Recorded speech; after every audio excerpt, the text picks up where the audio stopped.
오늘은 성령 강림절 후 17째 주일입니다. 거룩하신 삼위일체 하나님께 영과 진리로 예배하겠습니다.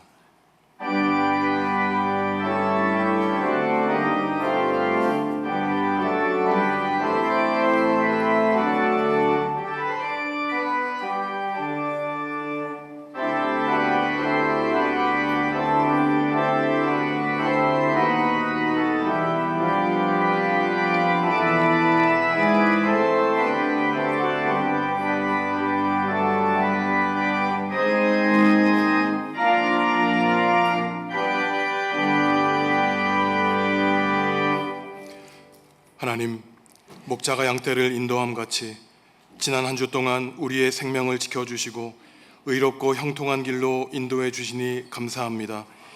빛 대신 주님 앞으로 나아갈 때 우리 삶에 드리워 있는 모든 절망의 그림자가 물러나게 하시고 내 안에 있는 모든 연약함이 사라지게 하옵소서. 민족 최대 명절인 추석을 보내며 한자리에 모여 예배하는 가족들에게 주님의 크신 복과 은혜 내려 주옵소서. 예수님의 이름으로 기원하옵나이다. 아멘. 하늘에 계신 우리 아버지, 아버지의 이름을 거룩하게 하시며 아버지의 나라가 오게 하시며 아버지의 뜻이 하늘에서와 같이 땅에서도 이루어지게 하소서. 오늘 우리에게 일용할 양식을 주시고 우리가 우리에게 잘못한 사람을 용서하여 준 것 같이 우리 죄를 용서하여 주시고 우리를 시험에 빠지지 않게 하시고 악에서 구하소서. 나라와 권능과 영광이 영원히 아버지의 것입니다. 아멘.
하나님과 이웃과 피조세계에 지은 죄를 고백하겠습니다.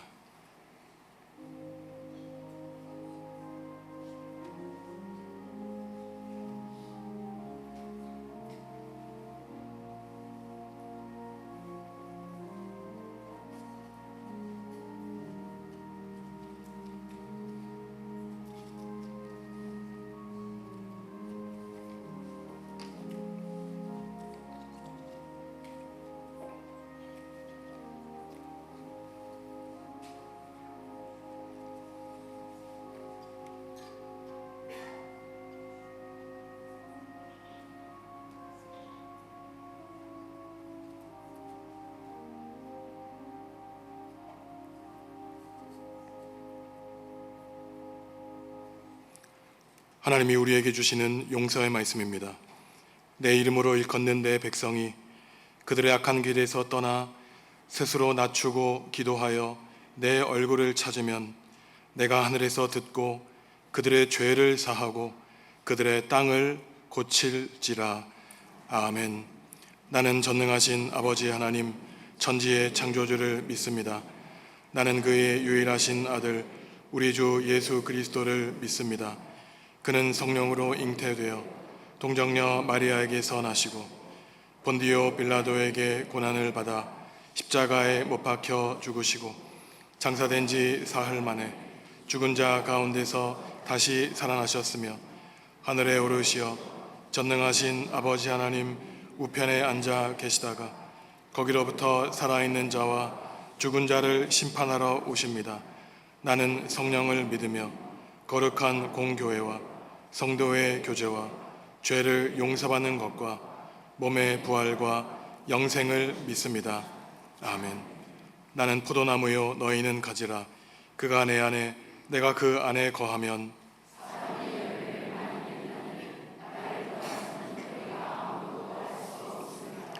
사람이 내 안에 거하지 아니하면 가지처럼 밖에 버려져 마르나니 너희가 내 안에 거하고 내 말이 너희 안에 거하면 무엇이든지 원하는 대로 구하라. 너희가 열매를 많이 맺으면 내 아버지께서 영광을 받으실 것이요 아버지께서 나를 사랑하신 것 같이 나도 너희를 사랑하였으니 내가 아버지의 계명을 지켜 그의 사랑 안에 거하는 것 같이 내가 이것을 너희에게 이름은 내 기쁨이 너희 안에 있어 너희 기쁨을 충만하게 하려 함이라. 아멘.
우리 삶의 주인이 되시며 우리 마음의 노래가 되시는 찬양받기에 합당하신 사랑의 하나님, 오늘도 우리를 예배의 자리로 인도하심에 감사를 드립니다. 또한 하나님, 연초부터 연말까지 여호와의 눈이 우리의 삶을 지키시며 이른 비와 늦은 비를 적당한 때에 내리시어 우리가 곡식과 포도주와 기름을 얻게 하시니 감사와 찬양을 올립니다. 주님, 그러나 한없는 축복 속에서 살고 있으면서도 죄인된 우리들은 주님의 명령을 청종하지 아니하였고 하나님 여호와를 사랑하지도 마음을 다하고 뜻을 다하여 섬기지도 못했음을 고백하고 회개하오니 우리를 불쌍히 여겨주시고 용서하여 주시옵소서. 주님, 간절히 기도하오니 교만한 우리에게 모래를 두어 바다의 한계를 삼는 여호와 하나님을 두려워하는 지혜를 허락하시고 겸손히 주님을 경외하며 살아가는 우리 중앙교회 모든 성도의 삶이 되게 하여 주시옵소서. 사랑의 하나님, 어느덧 혹독한 여름을 지나 풍요와 결실의 가을이 우리 앞에 있습니다. 비록 우리가 세상 속에 살아가고 있지만 우리 모두 이 가을에 영원한 하늘의 것을 구하며 가장 귀한 주님을 경험하게 하시고 믿음의 증인으로 주의 뜻을 이루어가며 이 땅에서 하나님 나라의 축복을 누리게 하여 주시옵소서. 70주년 기념 제주도 전교인 수련회를 통하여 그동안 잊고 있었던 주님 안에서의 교회 공동체의 기쁨과 사랑의 교제를 체험케 하신 주님, 이제 새로 맞이할 70년의 역사 가운데 우리 교회 성도들에게 새로운 비전과 소망을 허락하시고 지역과 나라를 넘어 세상 속에서 축복의 통로, 증인의 삶을 살아가는 우리 모두가 되게 하여 주시옵소서. 추수할 일꾼이 부족한 이 시대에 작고 부족한 우리 한 사람을 통하여 주의 뜻을 이루심을 믿는 우리 중앙교회 성도 모두가 되게 하여 주시옵소서. 예배 캠페인을 통하여 삼위일체 하나님께 드리는 예배의 참 의미를 깨닫게 하신 주님께 감사를 드립니다. 이제 언어생활 캠페인을 통하여 친근함을 넘어 정제된 언어를 통하여 성도 모두가 서로를 존중하며 누구에게나 열린 마음으로 존경과 사랑이 넘치는 교회 공동체를 이루게 하여 주시옵소서. 주님, 추석 명절을 맞아 가족과 함께 타지에서 또한 멀리서 고향을 찾아 이곳에서 함께 예배드리는 사랑하는 주님의 자녀들이 있습니다. 주님께서 축복하여 주시고 오고 가는 발걸음을 지켜주시옵소서.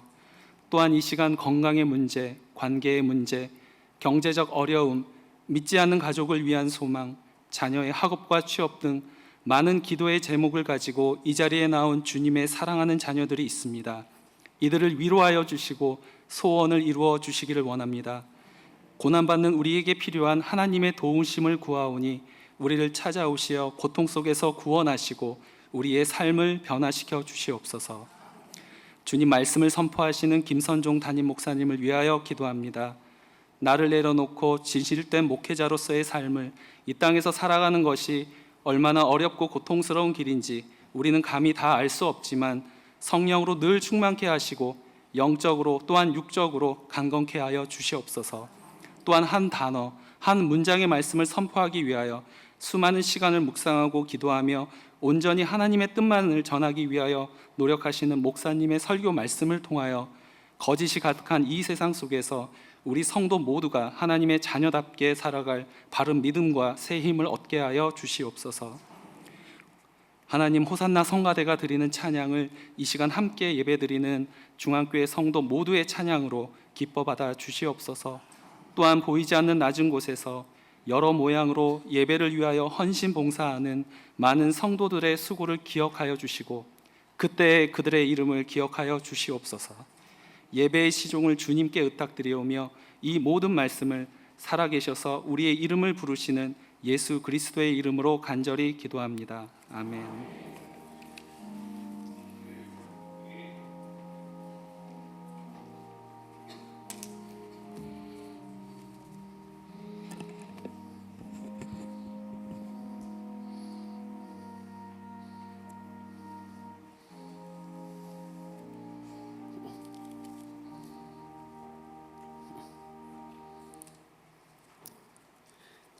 내 형제들아, 너희는 선생된 우리가 더 큰 심판을 받을 줄 알고 선생이 많이 되지 말라.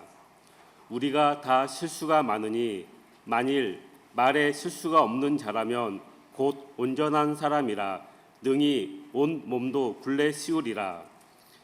우리가 말들의 입에 재갈 물리는 것은 우리에게 순종하게 하려고 그 온몸을 제어하는 것이라.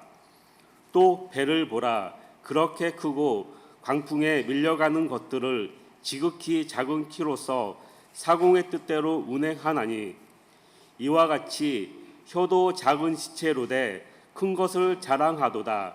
보라, 얼마나 작은 불이 얼마나 많은 나무를 태우는가. 혀는 곧 불이요 불의의 세계라. 혀는 우리 시체 중에서 온 몸을 더럽히고 삶의 수레바퀴를 불사르나니 그 사르는 것이 지옥 불에서 나느니라. 여러 종류의 짐승과 새와 벌레와 바다의 생물은 다 사람이 길들일 수 있고 길들여 왔거니와 혀는 능히 길들일 사람이 없나니 쉬지 아니하는 악이요 죽이는 독이 가득한 것이라. 이것으로 우리가 주 아버지를 찬송하고 또 이것으로 하나님의 형상대로 지음을 받은 사람을 저주하나니 한 입에서 찬송과 저주가 나오는도다. 내 형제들아, 이것이 마땅하지 아니하니라. 샘이 한 구멍으로 어찌 단물과 쓴물을 내겠느냐. 내 형제들아, 어찌 무화과 나무가 감람 열매를 포도나무가 무화과 나무를 맺겠느냐. 이와 같이 짠물이 단물을 내지 못하느니라. 아멘.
아멘.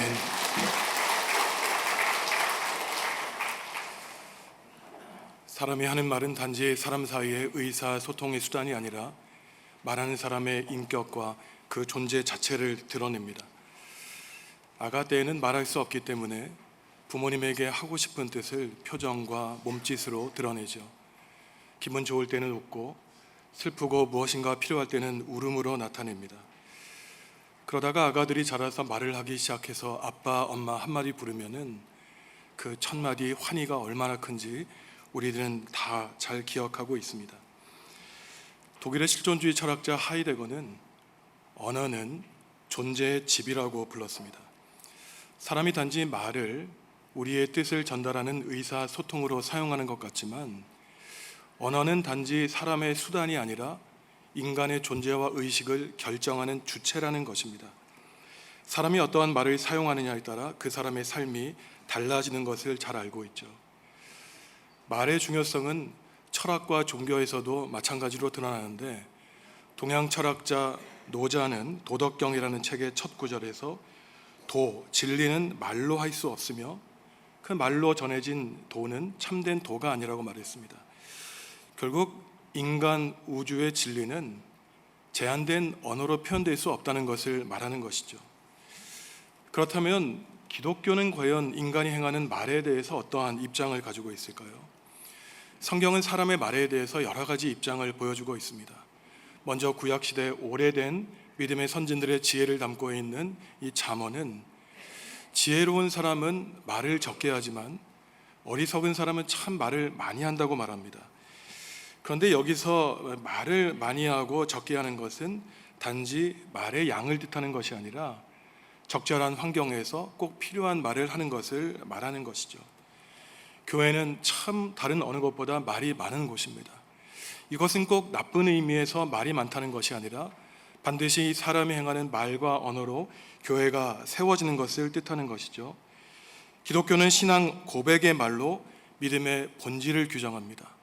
우리가 행하는 말로 선교하고 전도해서 교회 공동체를 확장하죠.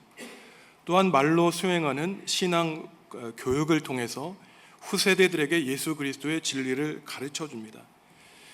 이처럼 교회 공동체에서 말이 중요하지만 이만큼 말이 중요함에 따라서 말이 가지고 있는 위험성이 얼마나 큰지 우리는 예상할 수 있습니다.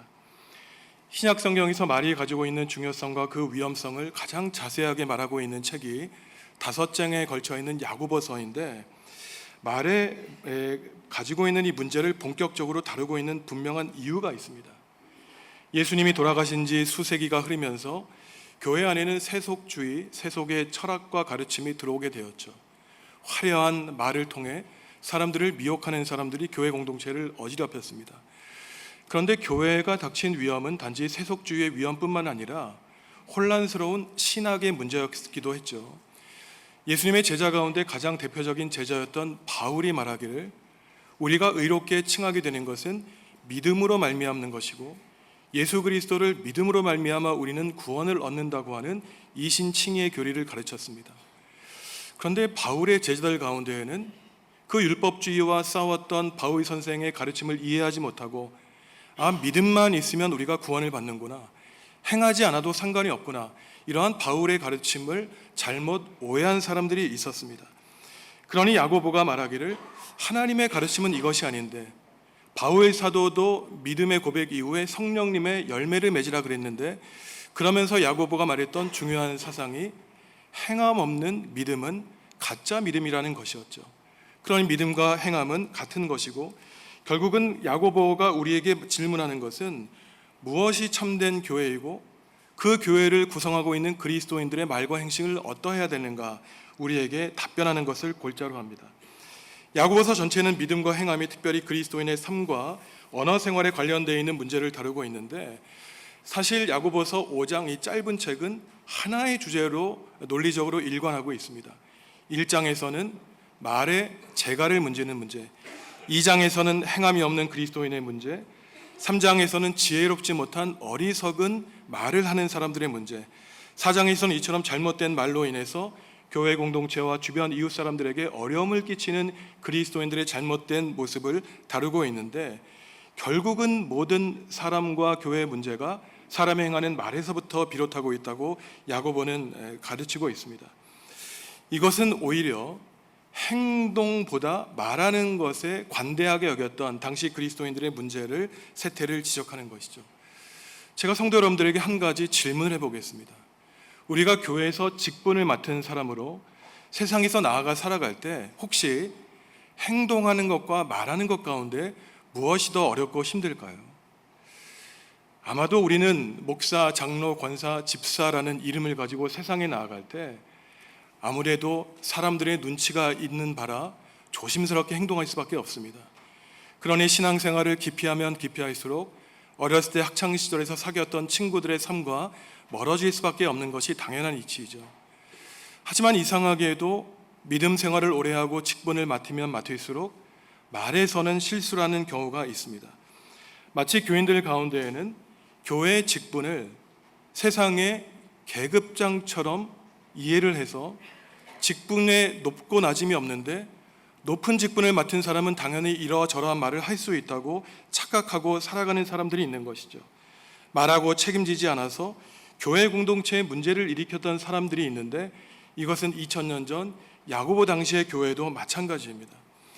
이처럼 교회를 혼란시켰던 이 사람들의 말의 문제를 놓고 언어의 중요성과 결과에 대해서 야고보는 여러 가지로 가르치고 있는데, 첫째로 인간의 현실 생활에서 우리를 굉장히 힘들게 하는 모든 문제의 원인이 대부분 말에서 비롯한다고 야고보는 말하고 있습니다.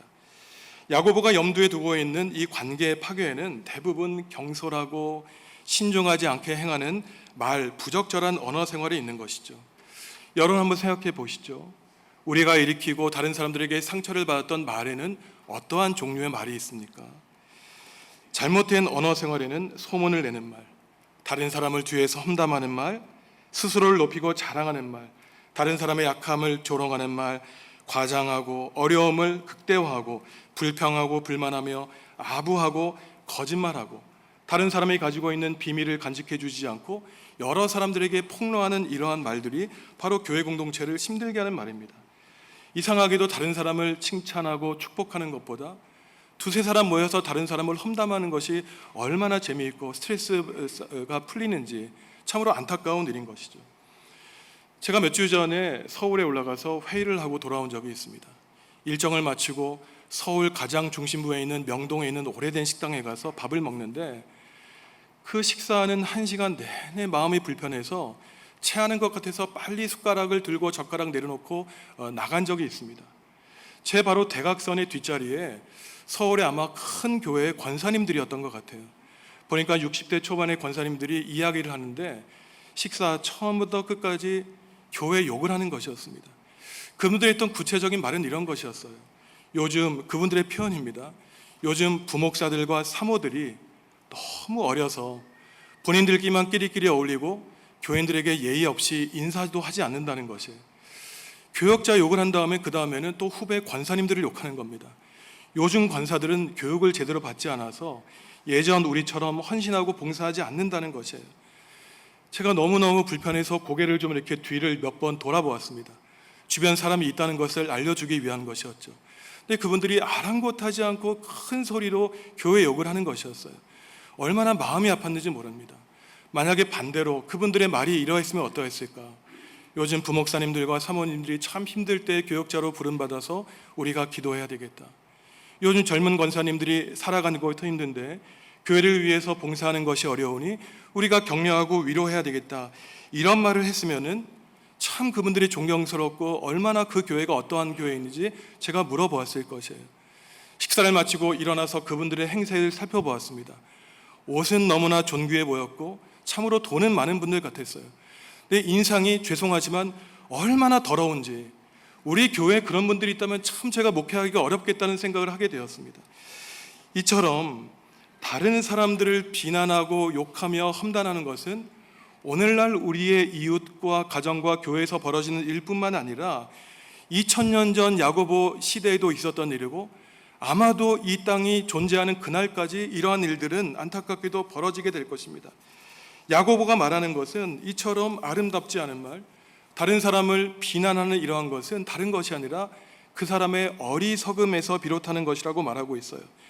그렇기 때문에 반대로 지혜롭고 슬기로우며 다른 사람을 살리고 축복하고 위로하는 말은 인간의 성품에서도 나오지만 우리의 악한 마음을 이겨내게 하시는 성령님의 지혜로 말미암는다고 야고보는 3장 13절과 15절에서 말하고 있습니다. 그러면서 야고보가 자신의 교회 공동체 신자들에게 충고하기를, 여러분이 말실수를 줄이기 위해서 해야 될 일이 있는데 그 권고에 대해서 2장 12절에서 우리에게 말하고 있습니다. 세번역 성경으로 야고보서 2장 12절 말씀 함께 읽습니다. 여러분은 앞으로 심판을 받을 각오로 말도 그렇게 하고 행동도 그렇게 하십시오. 아멘. 우리가 말 한마디, 행동 하나하나 할 때마다 하나님이 우리의 말과 행동을 보고 그대로 심판하시겠구나. 심판을 염두에 둔다면은 우리가 더 이상 함부로 말하거나 함부로 행동하지 못한다고 야고보는 말하고 있는 것이에요.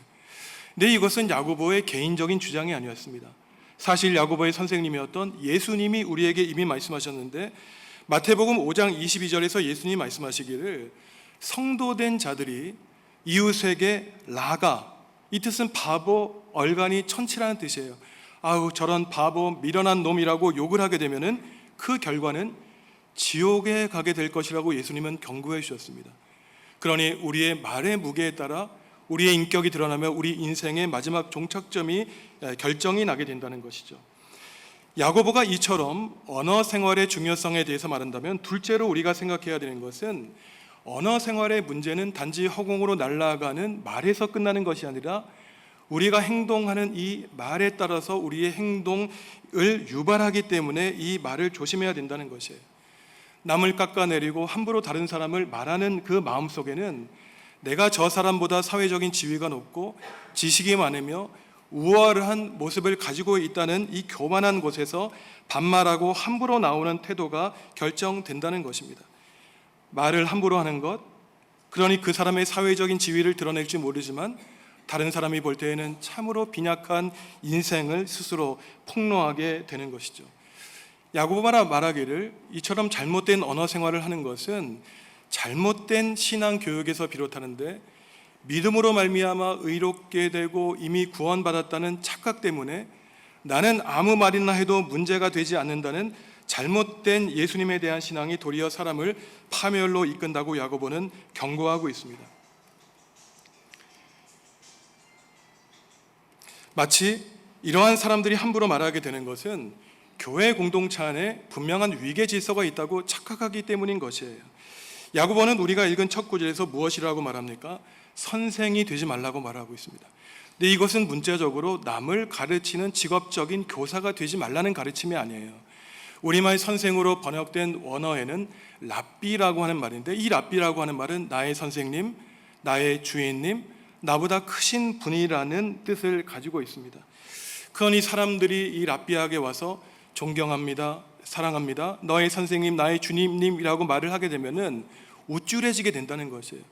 나도 모르는 사이에 교만하게 된다는 것입니다. 그러니 내가 가지고 있는 우월감 때문에 아무 말이라도 해도 문제가 없다는 이러한 잘못된 삶의 모습 때문에 야고보는 스스로 높아지지 말라고, 스스로 높아지게 되면 오히려 예수 그리스도의 제자의 길에서 떨어져 나갈 수 있다고 우리에게 경고하고 있는 것이죠.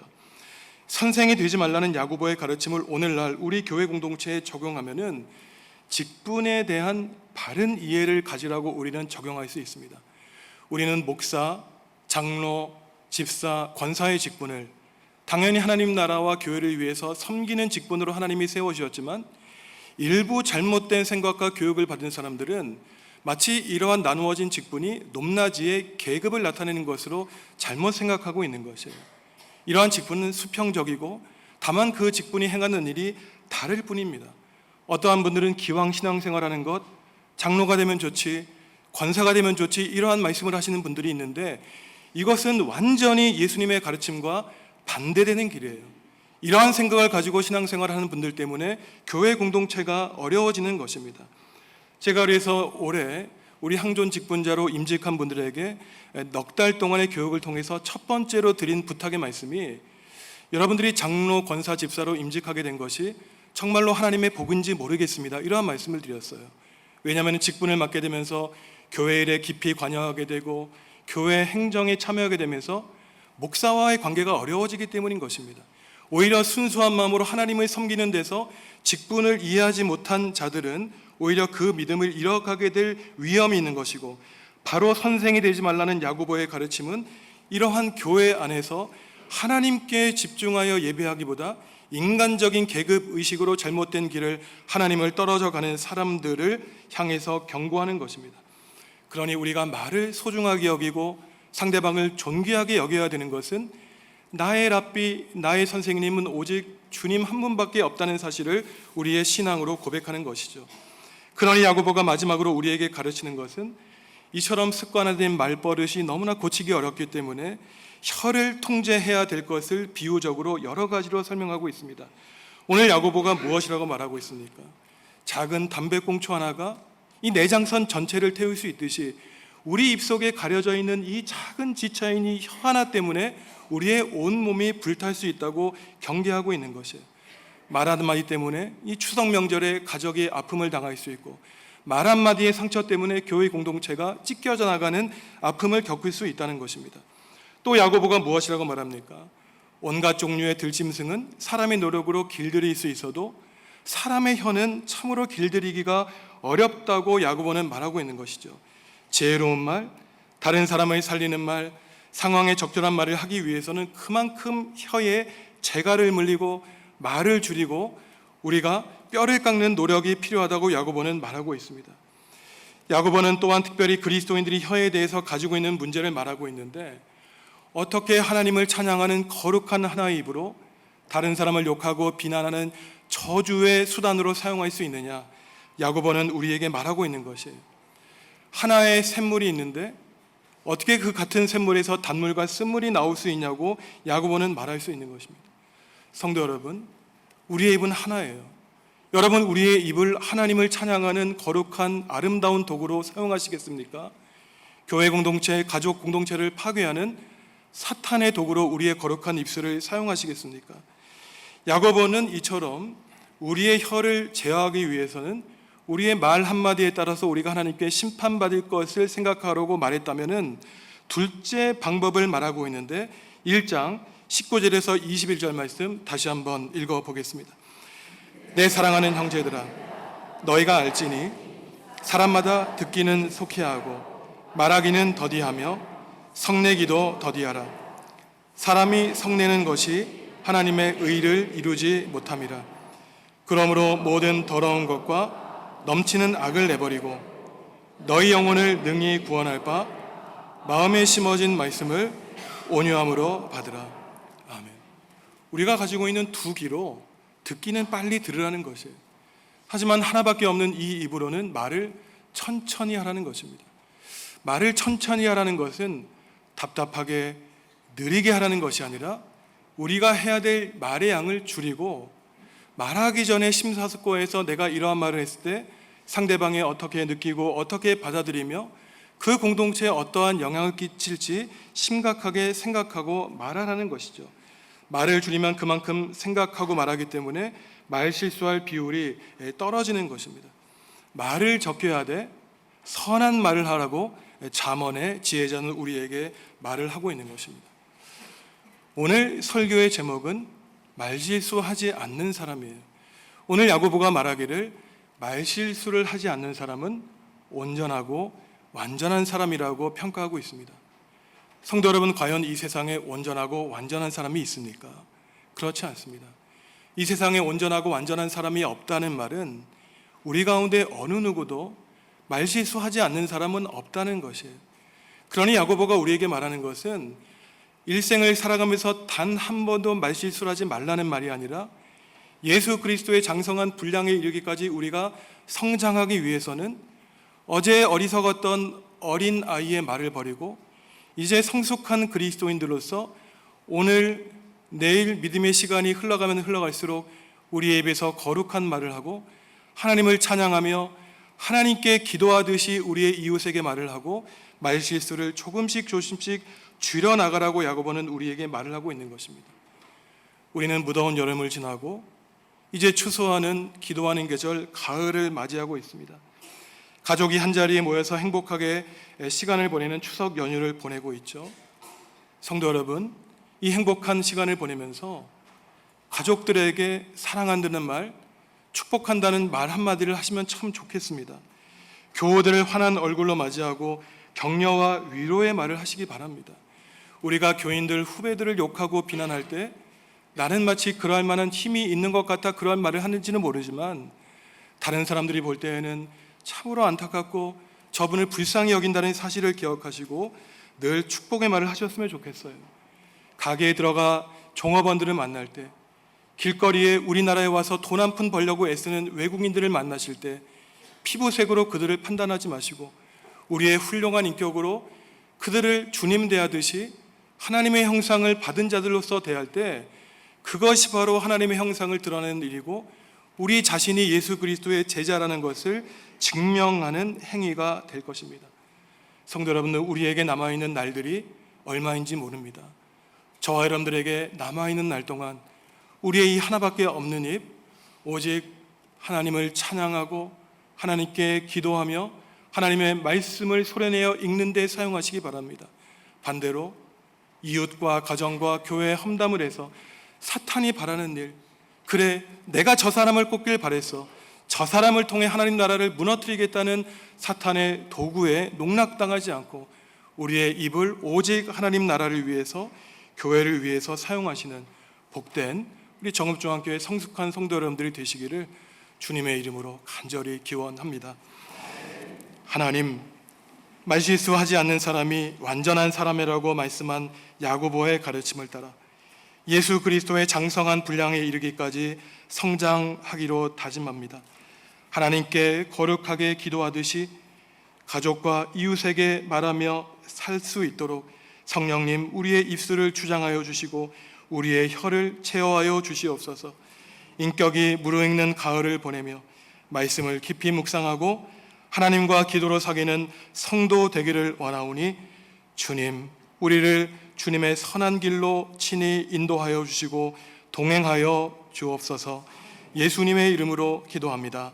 아멘.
성도 여러분, 주님이 우리에게 물으십니다.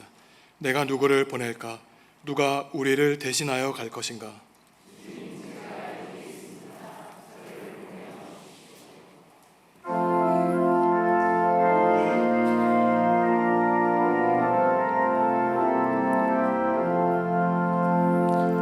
주께서 주신 은혜 한없이 크오니 우리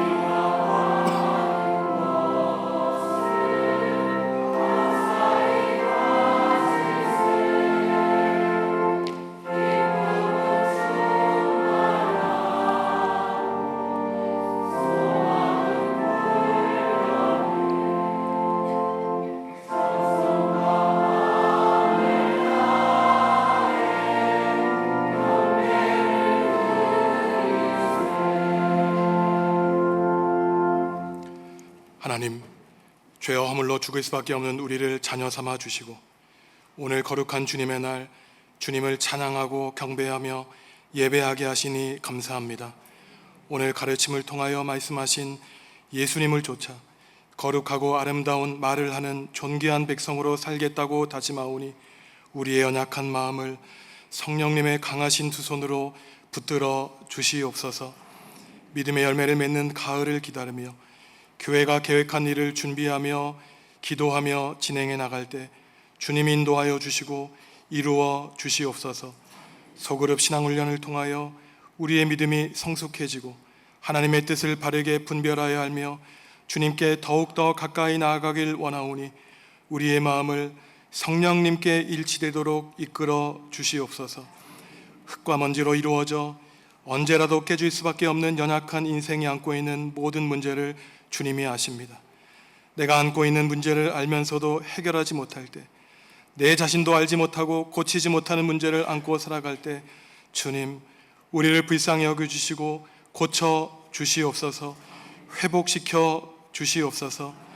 나 자신과 가정의 울타리를 벗어나 하나님이 주인 되어 주시는 이 나라와 교회를 위하여 기도하는 그리스도인이 되기를 원하오니 이 나라와 교회가 하나님의 정의와 공의를 행하는 나라와 민족 될 수 있도록 성령님의 능력을 우리 그리스도인들과 교회에 넘치도록 부어 주시옵소서. 민족의 명절 추석을 보내며 모든 가족이 하나님을 예배하고 서로 사랑하게 하여 주시기를 기도합니다. 오가는 발걸음 시켜주시고 어버이와 자녀, 형제 자매가 주님 안에서 하나 되어 기쁨과 즐거움과 감사를 누리게 하여 주시옵소서. 남혜영 권사님과 남혜경 집사님, 아버지와 이별하여 슬픔 가운데 있습니다. 모든 유가족을 성령님이 친히 위로하여 주시고 부활과 영생을 약속하신 주님의 길을 신실하게 따라가게 하여 주시옵소서. 주님께 받은 은총에 감사하며 예물 드립니다. 예물 드림이 기쁨되게 하시고 하나님 나라와 하나님의 의를 위하여 거룩하게 사용하여 주옵소서. 삶을 통하여 드리는 성도들의 예배와 헌신을 주님 홀로 기쁘게 받아주시고 삼위일체 하나님께 영광 올려드리는 성도들의 삶에 풍성한 성령님의 은혜 넘치도록 채워 주시옵소서. 예수님의 이름으로 축복하며 기도하옵나이다. 아멘.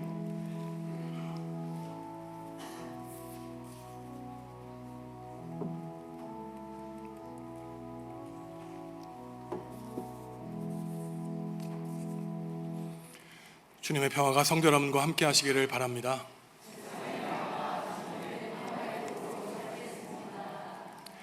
지난 주 중에 남혜영 권사님과 남혜경 집사님 아버지를 여의고 슬픔 가운데 있습니다. 예배에 참석하셨는데 가족들 잠깐 일어나시죠. 모든 유가족들이 하나님의 위로를 받고 하나님의 영광을 위해 살아가실 수 있도록 기도해 주시기 바랍니다. 자리에 앉으시겠습니다. 다음 주일에는 강경원 집사님, 곽숙자 권사님 가정에서 점심 식사를 제공해 주십니다. 추석 연휴가 시작되었습니다. 사랑하는 가족들과 함께 하나님을 예배하면서 영광 올려드리기를 원하면서 추석 가정 예배 순서지가 준비되어 있습니다. 나가실 때 한 장씩 받아가셔서 기도하고 예배하시는 가정 되시기 바랍니다. 화요일과 수요일 새벽 기도회는 가정에서 가족들과 함께 드리도록 하겠습니다. 다음 주일부터 8주 동안 하반기 소그룹 신앙 훈련을 시작합니다. 우리의 믿음을 말씀과 기도 위에 든든히 세워서 세상에 시련이 몰려올 때마다 말씀과 기도로 승리하는 우리 정읍중앙교회 성도 여러분들 되시기 바랍니다. 제가 지난주 화요일 날 밤 비행기를 타서 새벽 2시에 숙소로 필리핀 숙소에 들어가서 어제 새벽 4시 20분에 도착해서 6시 반에 출발했는데 워낙 추석 길이 막혀서 낮에 도착했습니다. 제가 사실 이번에 필리핀 선교지 답사를 하게 된 데에는 내년 2월에 우리 청년들에게 좀 선교에 대한 비전과 좋은 그 경험을 하게 한 것이었는데, 제가 필리핀 선교지에 가서 참 제 생각이 잘못되었다는 후회를 하게 되었고 회개를 하게 되었습니다. 그곳에 가보니 그 필리핀에 있는 이 주민들이 마치 우리 교회 교육의 수단이 되어서는 안 된다는 생각을 하게 되었습니다. 제가 새벽 2시에 이 선교센터에 도착했는데 저를 가장 먼저 맞이한 분이 누구였냐면은 제 팔뚝만한 이 도마뱀이었어요. 그 숙소 화장실에 딱 있는데 그 센터장님 한 30년 이상 선교하신 목사님이 그 도마뱀이 사람의 몸에 붙으면 이 피부를 뜯어간다고 합니다. 그래서 제가 도착하자마자 야, 이거 내가 괜히 왔나. 그리고 제가 다짐했던 것이 뭐든 다른 일 할 수 있어도 선교는 정말 못하겠다, 이러한 생각을 하고 돌아왔습니다. 그 오른쪽에 있는 교회는요, 우리 김영순 목사님이 오랫동안 선교하고 목회했던 곳인데 제가 가보니 우리 교회 현관 정도 되는 크기에서 의자를 촘촘하게 놓고 30명, 70명이 예배를 하는 것이었습니다. 근데 저기가 임대료가 한 달에 15만 원 정도밖에 안 되는데 주인이 나가라 그래서 지금 다른 예배 처소를 찾고 있고 그 옆에 교회를 지금 짓고 있는데 이 교회 지역 주민 관리들이 너무 타락해서 뇌물을 노골적으로 요구를 해서 원래 이번 가을에 교회가 완성돼야 되는데 아직 철골만 세워진 상태에 있습니다. 오른쪽 사진은 제가 선교 센터 주위를 돌아봤는데 쪽방 같은 곳에 다 감옥 창살 같은 것을 놓고 도둑이 워낙 많아가지고 가장 빈곤한 지역을 돌아보고 왔습니다. 제가 한 4, 5일 되는 짧은 기간 돌아보고 왔는데 제가 너무너무 후회했던 것이, 회개했던 것이 우리 한국교회가 너무나 부유했구나, 이웃의 아픔을 너무나 외면하고 있구나, 참으로 하나님께 회개하고 자신을 돌아보고 왔습니다. 우리는 참 선교사님들에게 빚진 자들입니다. 원래가 우리가 그곳에 가서 복음을 전하고 땀을 흘려야 되는데 우리 대신 그곳에서 이름 없이 빚도 없이 땀 흘리고 선교하는 선교사님들을 위해 우리가 기도하고 또한 선교사님들을 최선을 다해 후원하고 또한 선교사를 파송하는 교회가 되었으면 좋겠습니다. 저희 교회에서 지금 계획하고 있는 것은 2월 셋째 주 정도에 20명 미만 정도로 14세 이상의 청년들이 비전 트립을 가서 전도하고 선교하고 헌신하고 돌아오려고 합니다. 혹시 우리 여자 집사님들, 권사님들 가운데 같이 동행하실 분들은 선교센터에서 우리 자녀들을 위해 좀 식사도 마련해 주시고 함께 선교하고 돌아왔으면 좋겠습니다. 준비하는 시간부터 잘 마치는 시간까지 오직 하나님만 의지해서 하나님께 영광 올려드리는 시간 되었으면 좋겠습니다. 혹시 성도 여러분들 가정에 부모님들에게 원망, 불평 많이 가지고 있고 감사하지 못하는 자녀들이 있으면 꼭 보내셔서 도마뱀 한번 보게 하시고 내가 살고 있는 이 현장이 천국이구나 분명히 확실하게 느끼고 인생이 변화될 것입니다. 준비하고 계획하는 가운데 하나님의 말씀이 땅끝까지 이루어지는 놀라운 역사 이루어지기를 간절히 소원합니다. 추석 명절을 맞이해서 윤중면 국회의원과 이상길 정읍시 의회 의원님 예배에 참석하셨습니다. 다 함께 자리에서 일어나서 주님께 찬양하겠습니다.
사랑하는 성도 여러분, 하나님이 우리에게 말씀하십니다.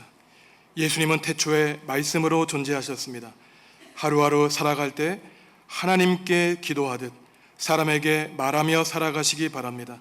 여러분의 말과 행동이 거룩하신 하나님을 닮아가는 영광을 얻게 될 것입니다.